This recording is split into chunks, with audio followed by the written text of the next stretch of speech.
Hello पिलामाने आज आम एक नुआ पद्य पढ़ा जार ना है बंदीर विरह गाथा जार लेखक होती गोपबंधु दास जी कि पुरी जिलार साक्षीगोपाल सुवर्ण ग्राम जन्मग्रहण करते आम समस्ते विषय जाचु से जड़े आधुनिक ओडिशार नवनिर्माता थे से एकाधार जड़े शिक्षाविद साहित्यिक समाजसेवक राजनीतिज्ञ और सांस्कृतिक तांकर देशपाई आत्मबली समस्त हृदय एवं जाए अस्पष्ट हो रही आम जाचु से केमिति गरीब सेवक थे से केमिति मनीष सेवक थे से केमिति जीवन दे निज समाज को एक विस्तार रूप से शिक्षा प्रदान कर गढ़ी तोड़ी कलिकतारू वकिलाती पास करते सीना तांकर पेशा थिला शिक्षादान करवा से साक्षीगोपाल गोटे विद्यालय करते से विद्यालय ना थिला सत्यवादी वन विद्यालय आ से विद्यालय से चाहूले जे जाति धर्म वर्ण भाषा एवं लिंग निर्विशेष समस्ते हकदार अच्छा ये शिक्षा ग्रहण करने से चाहूले कलम मुନରେ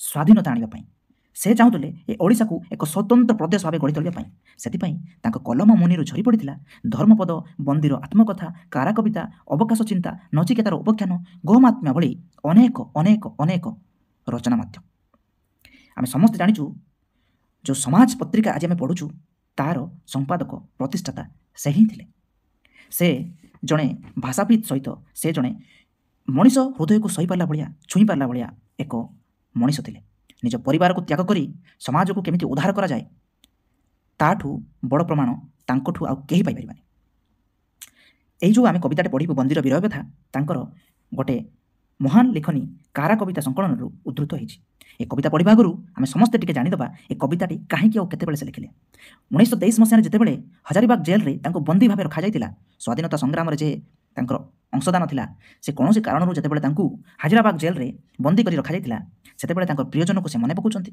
मने पकिबा समय से देखुछंती केमिति सूर्य अस्त होछि आ सूर्य अस्त होला समय आम जानिछु सूर्य अस्त होला मात्रे पृथ्वी टू सूर्यर दूरता केमिति बढ़ी आसी जाए या फिर आम कहि परिबा केमिति संध्या एवं आम दिन और राति भितर जो विदायटा हुए से विदाय को से मन करिकी तांकर प्रियजन को जो विदाय हेछि विरह कथा को से मन पकई एई कविता माध्यम से तुलना करछंती आ व्याख्यानिछंती तो एबे में जावा कविता को कवितार प्रथम स्टांजा आम पढ़ू मधुर बसंत समय दिन हेलाणी शेष छाड़ी पूर्वे एबे तपन जीव पश्चिम देश विदायर तेणु लगी आय जन विस्तार नाना रंग चंद्र आतपे आच्छादित अंबर बहुत भल भाव में कविता आम बुझा पूरा सहज भाषा आम बुझीपर मधुर बसंत समय दिन हेलाणी शेष ताहले आम ये पिला माने पूरा सहज बुझीगलु एबे बसंतर ऋतु चली माने बसंत समय चली तापर से लिखुं दिन हेलाणी शेष माने दिनर कौन अंत होगा लगे आम सहज बुझीपर कि दिन सरू सरू एवं संध्यार आगमन है छाड़ी पूर्वे एवं तपन छाड़ी पूर्वे एवं तपन तपन किए छाड़ी पूर्वे तपन मान सूर्य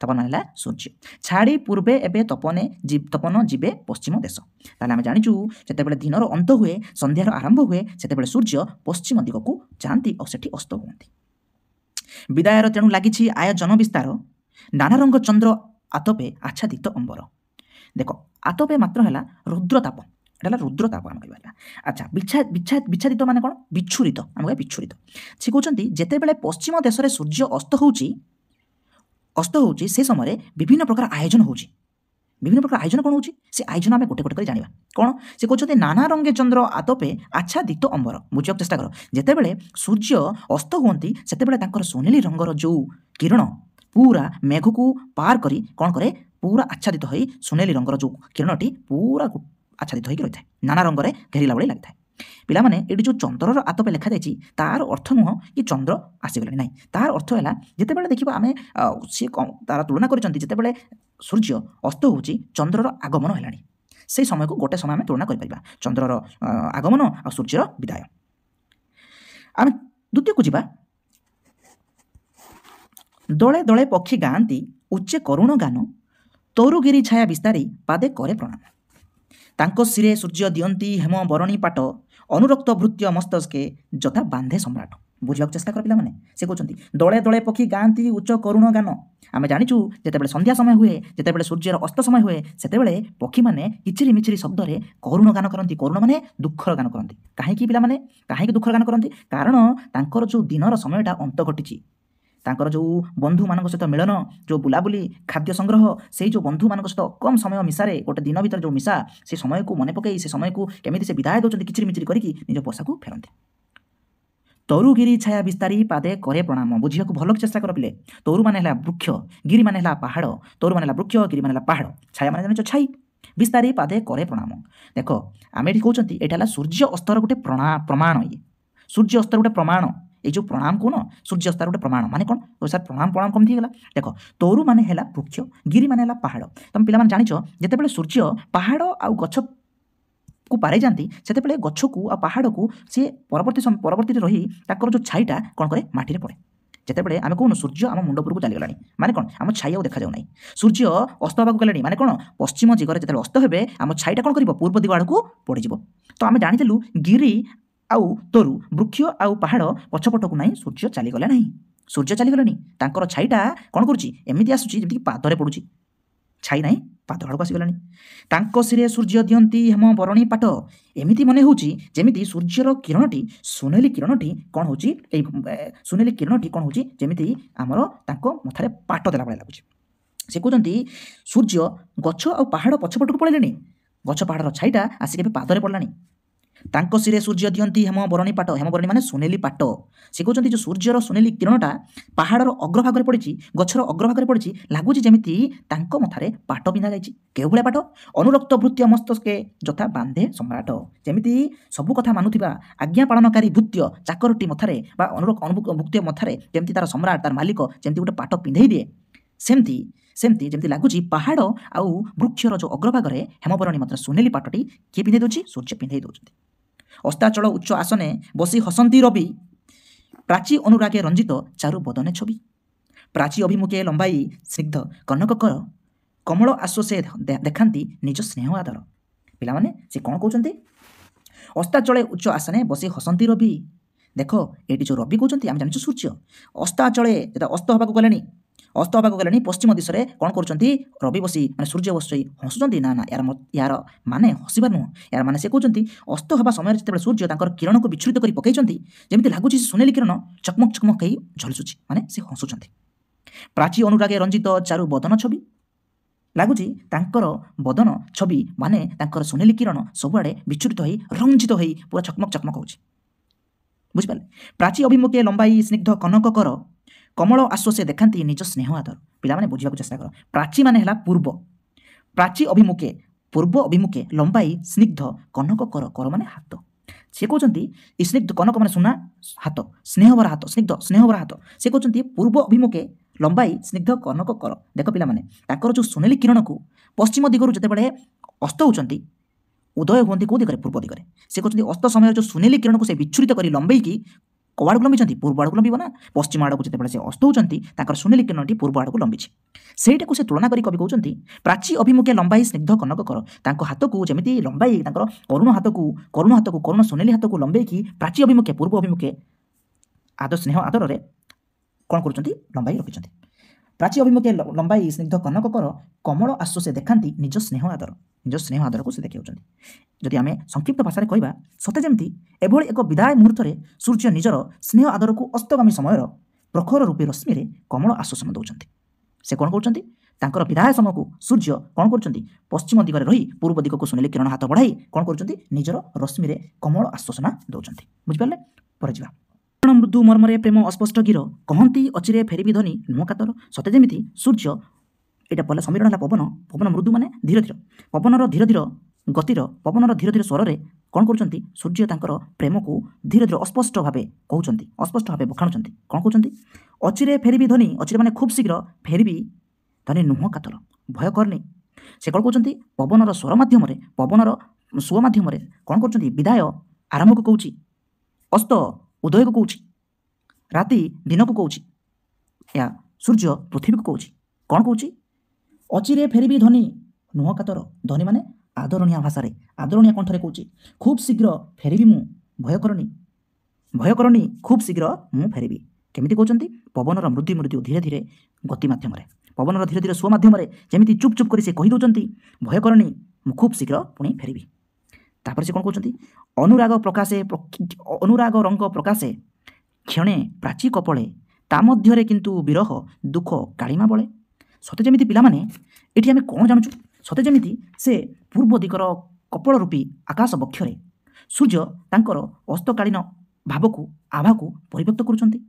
ସତେ ଯେମିତି ଆପଣାର ଅନୁରାଗକୁ ସେ ଆପଣେଇ ନେଉଛନ୍ତି, ଆପଣାର ଅନୁରାଗକୁ ଯେମିତି ସେ ଅର୍ପଣ କରିଦେଉଛନ୍ତି। ସହଜରେ କହିଲେ ଆମେ କ'ଣ ଭାବିବୁ, ସୂର୍ଯ୍ୟ ଯେମିତି ତାଙ୍କର ବିଦାୟର ଦୁଃଖକୁ କାଳି କପାଳି ମାଧ୍ୟମରେ ତାଙ୍କର ଦୁଃଖକୁ ସେ କ'ଣ କରୁଛନ୍ତି, ଅଭିବ୍ୟକ୍ତ କରୁଛନ୍ତି। ତାପରେ ଦେଖିବା, ରବି ଲାସ୍ୟ ହାସ୍ୟେ ପ୍ରକଟେ ଗୁରୁ ବିଷାଦ ରେଖା, ଅନୁଭବୀ ନେତ୍ରେ କବଳେ ସିନା ଯାଏ ସେ ଦେଖା, ଆହା ପ୍ରିୟଜନ ବିରହ କି ଦାରୁଣ କଷଣ, ପ୍ରୀତି ପାଶେ ବନ୍ଧା ଜଗତେ ସର୍ବେ ଜଡ଼ ଚେତନ।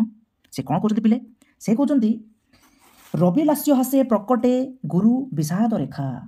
ଗୁରୁ ମାନେ ଅଧିକ, ବିଷାଦ ରେଖା ମାନେ ହେଲା ଯନ୍ତ୍ରଣାଦାୟକ, ଗୁରୁ ଅଧିକ, ବିଷାଦ ରେଖା ମାତ୍ର କ'ଣ, ଯନ୍ତ୍ରଣାଦାୟକ। ଅନୁଭବୀ ନେତ୍ରେ କେବଳ ସିନା ଯାଏ ସେ ଦେଖା, କେବଳ ଜଣେ ଅନୁଭବୀ ହିଁ ନିଜ ଅନୁଭବ ଆଖିରେ ଦେଖିପାରେ ବା ବୁଝିପାରେ। କ'ଣ ବୁଝିପାରେ, ଏଇ ଯନ୍ତ୍ରଣାକୁ ବୁଝିପାରେ। କେଉଁ ଯନ୍ତ୍ରଣାରେ ପିଲାମାନେ, କେଉଁ ଯନ୍ତ୍ରଣାରେ? ସେ କହୁଛନ୍ତି କେବଳ ଜଣେ ଅନୁଭବୀ ନିଜ ଅନୁଭବ ଆଖିରେ ଦେଖିପାରେ ଆଉ ବୁଝିପାରେ ସେଇ ଯନ୍ତ୍ରଣାକୁ। କେଉଁ ଯନ୍ତ୍ରଣା ପିଲାମାନେ? ଆହା ପ୍ରିୟଜନ ବିରହ କି ଦାରୁଣ କଷଣ। ନିଜ ପ୍ରିୟଜନଙ୍କଠୁ ଦୂରେଇବା, ନିଜ ଆତ୍ମୀୟ ସ୍ୱଜନଙ୍କଠୁ ଦୂରେଇକି ରହିବା କେତେ ଦାରୁଣ କଷଣ, କେତେ ଦାରୁଣ କଷ୍ଟ, କେତେ ଦାରୁଣ ପୀଡ଼ା, ସେଇଟା କେବଳ ଜଣେ ଅନୁଭବୀ ତାର ଅନୁଭବ ଆଖିରେ, ତାର ଅନ୍ତର୍ଗତ ଆଖିରେ ହିଁ ବୁଝିପାରିବ। ପ୍ରୀତି ପାଶେ ବନ୍ଧା ଜଗତେ ସର୍ବ ଜଡ଼ ଚେତନ, ପ୍ରୀତି ପାଶେ ବନ୍ଧା ଜଗତେ ସର୍ବ ଜଡ଼ ଚେତନ। ଦେଖ ପିଲାମାନେ, ସେ କହୁଛନ୍ତି ପ୍ରୀତି ପାଶେ ବନ୍ଧା ଜଗତେ ସର୍ବ ଜଡ଼ ଚେତନ। ସେ କହୁଛନ୍ତି ପ୍ରେମ ପାଖରେ ବନ୍ଧା ହେଇଛି, ଜଡ଼ ମାନେ ବନ୍ଧା, ପ୍ରେମ ମାନେ ପ୍ରୀତି ପାଶେ, ପ୍ରେମ ପାଖରେ ବନ୍ଧା ହେଇଛି ଏଇ ଜଗତ। এই ଜଗତର ଚିନ୍ତା এই ପ୍ରେମ ପାଖରେ ବନ୍ଧା ଅଛି। এই ଜଗତର ଚିନ୍ତା ହିଁ କେବଳ ପ୍ରେମ ପାଖରେ ହିଁ ବନ୍ଧା ଅଛି। ତାପରେ ଦେଖିବା, ଏ ବିରହ ଦୃଶ୍ୟ ଦିଅଇ ବନ୍ଦୀ ପରାଣେ ବ୍ୟଥା, ପଲକେ ପଲକେ ପଡ଼ଇ ମନେ କେତେକି କଥା, ସମ୍ଭାଳ ଟିକିଏ ସିପାହୀ ଚାବି ନଦିଅ ଦ୍ୱାରେ, ପ୍ରଣୟ ପ୍ରଭାବ ଦେଖିବି କ୍ଷଣେ ରହି ବାହାରେ। ପିଲାମାନେ, ଯେତେବେଳେ ଏଇସବୁ ଦୃଶ୍ୟ, ବିଦାୟକାଳୀନ ଦୃଶ୍ୟ, କାହାର ବିଦାୟ, ଦିନର ଅନ୍ତ ଘଟିଛି, ସନ୍ଧ୍ୟାର ଆରମ୍ଭ ହୋଇଛି, ଆମେ କହିବା ସୂର୍ଯ୍ୟ ପୃଥିବୀ ଭିତରେ ବିଦାୟ ହେଉଛି, ସେହି ବିଦାୟ ସମୟକୁ ସେ ମନେ ପକାଇ ସେ କ'ଣ କହୁଛନ୍ତି, ସେ ବିଦାୟ ସମୟକୁ ଯେତେବେଳେ ଦେଖୁଛନ୍ତି, ସେ ବିଦାୟର ଦୃଶ୍ୟକୁ, ସେ ବିରହର ଦୃଶ୍ୟକୁ ଯେତେବେଳେ ସେ ଦେଖୁଛନ୍ତି, ଜଣେ ବନ୍ଦୀର ପ୍ରାଣେ, ସେ ବନ୍ଦୀର ପ୍ରାଣରେ ବ୍ୟଥା ଦୁଃଖ ଭରି ଯାଉଛି। କି ପ୍ରକାର ଦୁଃଖ? ପଲକେ ପଲକେ ପଡ଼ଇ ମନେ କେତେକି କଥା, କ୍ଷଣି ମାତ୍ରେ ବହୁତ କଥା ତାଙ୍କର ମନେ ପଡ଼ୁଛି, ବହୁତ କଥା, ତାଙ୍କର ପ୍ରିୟଜନଙ୍କ କଥା, ତାଙ୍କର ଅନ୍ତରଙ୍କ କଥା ବହୁତ ମନେ ପଡ଼ୁଛି। ସେହି ସମୟରେ ଯେତେବେଳେ ସନ୍ଧ୍ୟାର ଆଗମନ ହୁଏ, ସିପାହୀ କ'ଣ କରେ, ଯାଇ ଯେତିକି ବନ୍ଦୀ ଥାନ୍ତି ସବୁ ବନ୍ଦୀକୁ କାରାଗାରରେ ଭର୍ତ୍ତି କରି ତାକୁ ଚାବି ମାରିଥାଏ। ସେହି ସମୟରେ ସେ ବନ୍ଦୀ ଯେତେବେଳେ ସିପାହୀ ଆସୁଛି କ'ଣ କରିବା ପାଇଁ, ଚାବି ଲଗାଇବା ପାଇଁ, ସେ ସମୟରେ କବି ତାଙ୍କର ଭାଷାକୁ ଅଭିବ୍ୟକ୍ତ କରି କହୁଛନ୍ତି, ସମ୍ଭାଳ ଟିକିଏ ସିପାହୀ ଚାବି ନଦିଅ ଦ୍ୱାରେ, ସିପାହୀ ଟିକେ ରହିଯା, ଚାବି ଦେ ନା। କ'ଣ ପାଇଁ? ପ୍ରଣୟ ପ୍ରଭାବ ଦେଖିବି କ୍ଷଣେ ରହି ବାହାରେ। ଏଇ ଯେଉଁ ପ୍ରଣୟ, ଏଇ ଯେଉଁ ମିଳନର, ଏଇ ଯେଉଁ ପ୍ରେମର ଏଭଳି ଦୃଶ୍ୟକୁ ମୁଁ ଟିକେ ଆଭାଷଣ କରିବାକୁ ଚାହୁଁଛି। এই প্রণয় প্রভাব, এই প্রেমর প্রভাব টিকে মু দেখিବାକୁ চাହୁଁଛି। তারপর ଦେଖିବା, প্রণয় পিউষে মিশিছি কিয়া বিরহ বিষ, বিশ্ববাসী প্রতি বিচিত্র এ কি বিধি আশিষ, সুন্দর সরজে চরণে কিয়া জড়িত ওহি, বিপরীত স্থিতি রহস্য কি পারিব কହି। ପିଲାମାନେ এই ଲାଇନ୍କୁ ବୁଝିବାକୁ ଚେଷ୍ଟା କରି ସେ କ'ଣ କହୁଛନ୍ତି। ପ୍ରଣୟ ମାନେ କ'ଣ? ମିଳନ। ମିଳନ ହେଉଛି ପିୟୁଷ ମାନେ ଅମୃତ, ବିରହ ମାନେ ବିଚ୍ଛେଦ, ବିଚ୍ଛେଦ କ'ଣ ହେଉଛି? ବିଷ। ସେ କହୁଛନ୍ତି ଏ ମିଳନ ବିଚ୍ଛେଦର ସବୁ ସମ୍ପର୍କ ବିଶ୍ୱବାସୀଙ୍କ ପ୍ରତି ଏ କି ଆଶୀର୍ବାଦ, ଏ କେମିତି ବିଚିତ୍ର ଆଶୀର୍ବାଦ। ଗୋଟେ ଜାଗାରେ ମିଳନ ଆଉ ଗୋଟେ ଜାଗାରେ ବିଚ୍ଛେଦ। ଯେମିତି ଗୋଟେ ସୁନ୍ଦର ସରୋଜ ପ୍ରତି, ସରୋଜ ମାନେ ହେଲା ପଦ୍ମ, ପଦ୍ମ ପାଖରେ ଅହି ମାନେ ସର୍ପ ଥାଏ। ଗୋଟେ ସୁନ୍ଦର ସରୋଜ ପାଖରେ ଗୋଟେ ଅହି ସର୍ପ ଥାଏ, ମାନେ ଏଇଟା କ'ଣ? ଦୁଃଖ, ଏଇଟା ହେଲା ଏଇଟା ସୁଖ, ଯଦି ଏଠି ଦୁଃଖ, ଏଇଟା ଯଦି ସୁଖ, ଏଇଟା ହେଲା ଦୁଃଖ। ପ୍ରେମ ଏଠି ବିରହ, ଯେଉଁଠି ମିଳନ ହେଉଛି ସେଠି ବିଚ୍ଛେଦ ଅଛି। এই ମିଳନ ବିଚ୍ଛେଦର ସମ୍ପର୍କ ଏ କି ପ୍ରକାର ଆଶୀର୍ବାଦ ଦେଶବାସୀ ପାଇଁ, ବିଶ୍ୱବାସୀ ପାଇଁ। ଯେମିତିକି ଗୋଟେ ସୁନ୍ଦର ପଦ୍ମ ମୂଳରେ ଗୋଟେ ନାଗ ସାପଟେ ଛନ୍ଦି ଯାଇଛି। ଏଇ ଯେଉଁ ବିପରୀତ ସ୍ଥିତିର ରହସ୍ୟ କିଏ କହିପାରିବ? କ'ଣ ପାଇଁ ଗୋଟେ ସମୟରେ ଆମ ପାଖରେ ଯଦି ବିଚ୍ଛେଦ ଅଛି, ସେହି ସମୟରେ ମିଳନ ବି ଅଛି, ଯଦି ମିଳନ ଅଛି ବିଚ୍ଛେଦ ବି ଅଛି। ଯେମିତି ଗୋଟେ ପଦ୍ମ ମୂଳରେ ଗୋଟେ ସର୍ପଟେ ଛନ୍ଦି ହୋଇ ରହିଛି। ତାପରେ ଯିବା, ପ୍ରିୟଜନ ପ୍ରିୟ ସ୍ଥାନ ମୁଁ ଛାଡ଼ି ବନ୍ଦୀ ଏଠାରେ, ବିରହ ବିଷମ ବିଷେ ମନେ ମୋ ମନ ପରାଣ ଘାରେ, ବିଶ୍ୱ ପ୍ରକୃତିରେ ଦେଖିଲେ ସମ ହୃଦ ବେଦନା, ତାପିତ ଅନ୍ତରେ ଆସିବ ଅବା କ୍ଷଣେ ସାନ୍ତ୍ୱନା। ପିଲାମାନେ ସେ କ'ଣ କହୁଛନ୍ତି? କବି କହୁଛନ୍ତି ପ୍ରିୟଜନ ପ୍ରିୟ ସ୍ଥାନେ, ପ୍ରିୟଜନ ପ୍ରିୟ ସ୍ଥାନେ ମୁଁ ଛାଡ଼ି ବନ୍ଦୀ ହୋଇ ଏଠାରେ ରହିଛି। ମୋ ଆତ୍ମୀୟ ସ୍ୱଜନକୁ ଛାଡ଼ି, ପ୍ରିୟଜନ ଆତ୍ମୀୟ ସ୍ୱଜନକୁ ଛାଡ଼ି, ପ୍ରିୟ ସ୍ଥାନ ମୋ ଗାଁକୁ ଛାଡ଼ି ମୁଁ ଏଠାରେ ବନ୍ଦୀ ହୋଇ ରହିଛି। ବିରହ ବିଷମ ବିଷେ ମୋ ମନ ପ୍ରାଣ ଘାରି ଯାଇଛି। ଏଇ ଯେଉଁ ବିଚ୍ଛେଦର ବିଷ ମୋ ମନ ଭିତରେ ଘାରି ହେଇକି ରହିଛି। ଦୂରେଇକି ରହିବା, ପ୍ରିୟଜନଙ୍କଠୁ ଗାଁଠୁ ଦୂରେଇ ରହିବାର ଯେଉଁ ବିଷ ମୋ ମନରେ ଘାରି ହୋଇ ରହିଛି। ବିଶ୍ୱ ପ୍ରକୃତିରେ ଦେଖିଲେ ସମ ହୃଦବେଦନା ତାପିତ ଅନ୍ତରେ ଆସିବ ଅବା କ୍ଷଣ ସାନ୍ତ୍ୱନା। ସେ କ'ଣ କହୁଛନ୍ତି, ମୁଁ ସିନା ମୋ ପ୍ରିୟଜନ ମୋ ଗାଁକୁ ଛାଡ଼ି ଏଠି ବିଶ୍ୱରେ ଏଇ ଯେଉଁ ବିରହ ବିଷୟରେ ବନ୍ଦୀ ହେଇ ରହିଛି, କିନ୍ତୁ ଯେତେବେଳେ ବିଶ୍ୱର ଏଇ ଜଗତର ଏଇ ଯେଉଁ ହୃଦବେଦନାକୁ ଦେଖେ, ଏଇ ଜଗତର ଏଇ ବିଦାୟର ରଶ୍ମିକୁ ଦେଖେ, ଏଇ ପ୍ରକୃତିର ବିଦାୟର ରଶ୍ମିକୁ ଦେଖେ, ସେତେବେଳେ ମୋତେ ଲାଗେ କି ମୋର ଯେଉଁ ଦୁଃଖ ଏଇସବୁ ସାମ୍ନାରେ ଯେମିତି ତୁଚ୍ଛ ମାତ୍ର। ସେ କହୁଛନ୍ତି, ମୋ ପ୍ରିୟଜନ, ମୋର ସାଥୀ, ସାଙ୍ଗ ମୋ ଗାଁକୁ ଛାଡ଼ି ଯେତେବେଳେ ଏଠି ମୁଁ ବନ୍ଦୀ ହେଇକି ରହିଛି ବିଦାୟର ବ୍ୟଥାରେ, କିନ୍ତୁ ଯେତେବେଳେ ଏଇ ଜଗତର ଏଇ ପ୍ରକୃତିର ଦୁଃଖକୁ ଯେତେବେଳେ ମୁଁ ତୁଳନା କରି ଦେଖେ ମୋ ଦୁଃଖ ସହିତ, ମୋ ଦୁଃଖ ମୋତେ ମନେ ହୁଏ ଯେମିତି ତୁଚ୍ଛ ମାତ୍ର। ସମସ୍ତଙ୍କୁ ସେତିକି ବେଳେ ଏଇ ବନ୍ଦୀମାନଙ୍କୁ ଚାବି ଦେବା ପାଇଁ କିଏ ଆସୁଛି? ସିପାହୀଟେ ଦୌଡ଼ି ଆସୁଛି। ବୁଝିପାରିଲ? ସେ ସମୟରେ କ'ଣ କହୁଛନ୍ତି, ରହ ଆଉ ଦଣ୍ଡେ ସିପାହୀ କିଆଁ କର କଟାଳ, କାହିଁକି ଏତେ ଜୁଲୁମ କରୁଛି ରେ ସିପାହୀ? ସେ କହୁଛନ୍ତି, କାହିଁକି ଏତେ ଜୁଲୁମ କରୁଛି ରେ ସିପାହୀ? କକ୍ଷ ଅବରୋଧ ସମୟ ପରା ଗଧୂଳି କାଳ। ଆରେ ସିପାହୀ ଟିକେ ରହିଯା, କାହିଁକି ଏମିତି କଟାଳ କରୁଛୁ? କାହିଁକି ଏମିତି ଜୁଲୁମ କରୁଛୁ? କକ୍ଷ ଅବରୋଧ ସମୟ, କକ୍ଷ ମାନେ କାରାଗାର ବନ୍ଦ କରିବାର ସମୟ ପରା ଗଧୂଳି କାଳ। ଗଧୂଳି ମାନେ କ'ଣ? ଯେତେବେଳେ ସନ୍ଧ୍ୟା ସମୟ ଆସେ ପିଲାମାନେ, ସେତେବେଳେ ଗାଈ ଗୋରୁମାନେ ଘରକୁ ଫେରନ୍ତି, ଆଉ ତାଙ୍କର ଗୋଡ଼ର ଯେଉଁ ଧୂଳି, ସେଇ କଥାକୁ ସେ କହୁଛନ୍ତି ଗଧୂଳିର ସମୟ ମାନେ ସନ୍ଧ୍ୟାର ସମୟ। ଆରେ ସିପାହୀ ତୁ ଟିକେ ରହିଯା, କାହିଁକି କଟାଳ କରୁଛୁ? କାହିଁକି ବ୍ୟସ୍ତ ହେଉଛୁ? କାହିଁକି ଏତେ ଜୁଲୁମ କରୁଛୁ? କକ୍ଷ ବନ୍ଦ କରିବାର ସମୟ ପରା ସନ୍ଧ୍ୟା ସମୟ। ଦେଖ ରତ ହୋଇ ରବି ଏବେ ଗଗନେ, ଆଉ ଟିକେ ମୁଁ ବୁଲିବି ଏତି କାହାର ପ୍ରାଙ୍ଗଣେ। ସେ କହୁଛନ୍ତି, ହେ ସିପାହୀ ଟିକେ ରହିଯା, ଏତେ କଟାଳ କରନା, ଏତେ ଜୁଲୁମ କରନା। କକ୍ଷ ଅବରୋଧର ସମୟ ହେଲା ସନ୍ଧ୍ୟା ସମୟ। ଦେଖ ଆକାଶରେ ରବି ଗଗନରେ ଏବେ ବି ରତ ହେଉଛନ୍ତି, ଉଦ୍ୟତମାନ ହେଉଛନ୍ତି। ଆଉ ଟିକେ ମୁଁ ବୁଲିବି ଏତି କାରା ପ୍ରାଙ୍ଗଣେ। ମୁଁ ଆଉ ଟିକେ ଏ କାରାଗାର ସାମ୍ନାରେ, ଏ କାରାଗାର ପ୍ରାଙ୍ଗଣରେ ବୁଲିବାକୁ ଚାହୁଁଛି ରେ ସିପାହୀ। ତାପରେ ଦେଖିବା ଆଗକୁ କ'ଣ କହୁଛନ୍ତି, ଯମଦୂତ ହୃଦୟ କରୁଣା କାହୁଁ ବସିବ ତିଳେ, ଅଧିକ ନ କହି ମର୍ଯ୍ୟାଦା ଜଗି ପଶିବି ବିଳେ। ଦେଖରେ ପିଲାମାନେ, ସେ କ'ଣ କହୁଛନ୍ତି ଯେ ଯମଦୂତ ସହିତ ସେ ତୁଳନା କରୁଛନ୍ତି କାହାକୁ? ସେ ସିପାହୀକୁ। କହୁଛନ୍ତି ଯମଦୂତ ହୃଦୟରେ କ'ଣ କେବେ କରୁଣା ଆସିକିରେ? ଯମଦୂତ ଯେଉଁ ଆମର ଆତ୍ମାକୁ ନେବାକୁ ଆସନ୍ତି, ଯମଦୂତ ଯେତେବେଳେ ଆସି ପହଞ୍ଚିଯାନ୍ତି, ସେ କେବେ କରୁଣା କରନ୍ତିନି, କେବେ ଦୟା କରନ୍ତିନି ପିଲେ। ସେ କହୁଛନ୍ତି ଏ ସିପାହୀ ଗୋଟେ ଯମଦୂତ, ତା ହୃଦୟରେ କ'ଣ କେବେ କରୁଣା ଆସିବ କିରେ? ତା ହୃଦୟରେ କେତେ ଦୟା ଆସିବ କି? ନା, ଜମା ଆସିବନି। ଅଧିକ ତାକୁ ମୁଁ କାହିଁ କହିବି, ମୋର ମର୍ଯ୍ୟାଦାକୁ କାହିଁ ହାରିବି? ତାଠୁ ଭଲ ସେ ଯମଦୂତକୁ ମୁଁ କିଛି ଅନୁରୋଧ ନ କରି ମୁଁ ମୋ ମର୍ଯ୍ୟାଦାକୁ ଜଗିକି ବିଳେ ମାନେ ଗାତରେ, ଆମେ କହିବା ଗାତ ମାନେ ଏଠି କାହା ଅର୍ଥରେ ବୁଝୁଛି, ବିଳ ମାନେ ସେଇ କାରାଗାରରେ। ସେ କହୁଛନ୍ତି ମୁଁ ସେ ଯମଦୂତକୁ, ସେ ନିଷ୍ଠୁର ମଣିଷଟାକୁ, ନିଷ୍ଠୁର ସିପାହୀକୁ କିଛି ନ କହି ନିଜର ମର୍ଯ୍ୟାଦାକୁ ଜଗି ମୁଁ କ'ଣ କରିବି, ସମୟ ଥାଉ ମୁଁ ଯାଉଛି କାରାଗାରରେ ବସିଯିବି। ମାନେ ଏଠି କବିତାର ଅନ୍ତ ଘଟିଛି। ଆମେ ଯଦି କବିତାର ସାରମର୍ମ ଜାଣିବା ପାଇଁ ଚାହିଁବା, ତାହେଲେ ଏଇଟା କ'ଣ କହୁଛି ଦେଖ। ଏଠି କବି କ'ଣ କରୁଛନ୍ତି, ଗୋପବନ୍ଧୁ ଦାସ ଯେତେବେଳେ ଗୋଟେ କାରାଗାରରେ, ଗୋଟେ ଜେଲରେ ବନ୍ଦୀ ହୋଇ ରହିଛନ୍ତି, କିଛି ସମୟ ପାଇଁ ସେ କ'ଣ କରୁଛନ୍ତି, ବାହାରେ ଆସି ବୁଲୁଛନ୍ତି। ତାଙ୍କୁ ସନ୍ଧ୍ୟା ପୂର୍ବରୁ କ'ଣ କରାଯିବ, କାରାଗାର ଭିତରେ ଭର୍ତ୍ତି କରି ତାଙ୍କୁ ଚାବି ମାରାଯିବ। ସନ୍ଧ୍ୟାର ପୂର୍ବବର୍ତ୍ତୀ ସମୟରେ ଯେତେବେଳେ ସେ ବାହାରେ ବୁଲୁଛନ୍ତି, ସେତେବେଳେ ସେ କ'ଣ କରୁଛନ୍ତି, ସେ ଦେଖୁଛନ୍ତି ସୂର୍ଯ୍ୟ ଅସ୍ତ ହେଉଛି ପଶ୍ଚିମ ଦିଗରେ। ମାନେ ସୂର୍ଯ୍ୟ ଅସ୍ତ ହେବା ସମୟ ମାନେ ଆମେ ଜାଣିବୁ କ'ଣ, ପୃଥିବୀଠୁ ସୂର୍ଯ୍ୟର ଦୂରତା ଘଟୁଛି, ସୂର୍ଯ୍ୟର ବିଦାୟ ହେଉଛି। ସେ ବିଦାୟର ସମୟକୁ ସେ କ'ଣ କରୁଛନ୍ତି, ଯେତେବେଳେ ଦେଖୁଛନ୍ତି, ସେତେବେଳେ ସେ ବିରହ ସମୟକୁ ତାଙ୍କର ଅନ୍ତରଙ୍ଗ ପ୍ରିୟଜନ, ତାଙ୍କର ଯେଉଁ ପ୍ରିୟଜନ, ତାଙ୍କ ଗାଁ, ତାଙ୍କର ସାଙ୍ଗସାଥି ଛାଡ଼ି ଯେତେବେଳେ ସେ କାରାଗାରରେ ଅଛନ୍ତି, ସେଇ କଥାକୁ ସେ ମନେ ପକାଉଛନ୍ତି।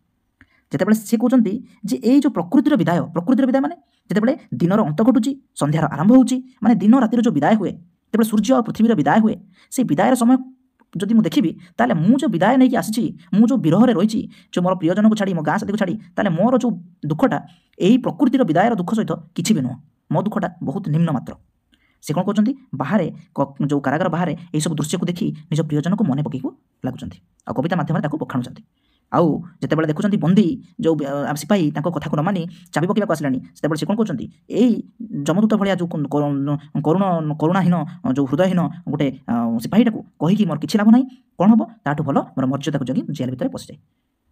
ତ ଆମେ ଯଦି ସିଧା ଗୋଟେ ଲାଇନରେ କହିବା, ତାହେଲେ ସେ କ'ଣ କରୁଛନ୍ତି, ସନ୍ଧ୍ୟା ସମୟର ଯେତେବେଳେ ବିଦାୟକାଳୀନ ଦୃଶ୍ୟକୁ ଦେଖୁଛନ୍ତି, ସନ୍ଧ୍ୟା ଆଉ ଦିନ ଆଉ ରାତ୍ରିର ଯେଉଁ ମିଳନ ବିଚ୍ଛେଦର ସମୟଟାକୁ ଦେଖୁଛନ୍ତି, ସେତେବେଳେ ତାଙ୍କର ପ୍ରିୟଜନକୁ ଯେଉଁ ମନେ ପକାଇ ତାଙ୍କର ବିଚ୍ଛେଦର ସମୟକୁ ସେ ମନେ ପକାଉଛନ୍ତି।